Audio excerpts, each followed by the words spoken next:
মধ্যরাতে বসে আছি একটি নৌকোর উপরে। কোনো এক জেলেরা এখানটাতে মাছ ধরতে যাবে একটু পরে এই নৌকাটা নিয়ে। আপনারা পাশে যে জালগুলো দেখতে পাচ্ছেন এগুলো মূলত হচ্ছে জেলেদের রেখে যাওয়া জাল। যে জালগুলো তারা রেখে গিয়েছে একটু পরেই তারা এসে খেয়ে যাবে নদীতে মাছ ধরতে। আসলেই কোন জীবন কত রকম, এক এক জীবনের স্বাদ এক এক রকম, এক একটা জীবনের মজা এক একটা রকম। তারা রাতে ভাত খেতে এসেছে বাড়িতে, তাও খুব মধ্যরাত, এবং তারা খাবারটা খেয়েই নৌকো নিয়ে বেরিয়ে পড়বে এই যে তাদের কাজের উদ্দেশ্যে, তাদের জীবিকার উদ্দেশ্যে। কতই না কষ্ট করে তারা এই মাছগুলোকে মারে, তারা এই মাছগুলোকে ধরে, তারপর সেগুলোকে বিক্রি করবে, সেখান থেকে তাদের রিজিক আসবে।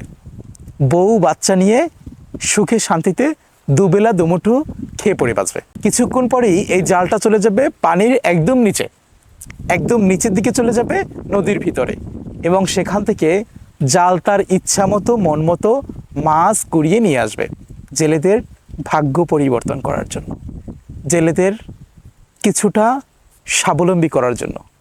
জেলেদেরকে গ্রাম্য ভাষায় খুব খারাপ একটা বকা দেয় মানুষ, কি বলে জানেন? সেটা হচ্ছে ওরা নাকি কখনো নিজেদেরকে কখনো টাকা পয়সা জমিয়ে রাখতে পারে না। এটা হচ্ছে তাদের নাকি একটি খারাপ দিক। আমি এক ভাইয়ের সাথে কথা বলে জানলাম জেলেরা নাকি যেই মাসে 50,000 টাকা ইনকাম করে সেই মাসে তারা 50,000 টাকায় খরচ করে, আবার যে মাসে 10,000 টাকা ইনকাম করে সে মাসে 10,000 টাকায় খরচ করে। ধরে রাখার গুণটা তাদের সবার ভিতরে থাকে না, বুঝে না, হয়তোবা ওই বিবেচনাটাই তাদের ভিতরে নেই। তা না হলে তারাও কিন্তু নদী থেকে অনেক অনেক টাকা ইনকাম করতে পারে, করে থাকে। জি, ধন্যবাদ। রাতের ভিডিওটি ভালো লাগলে শেয়ার করে দিবেন। আসসালামু আলাইকুম।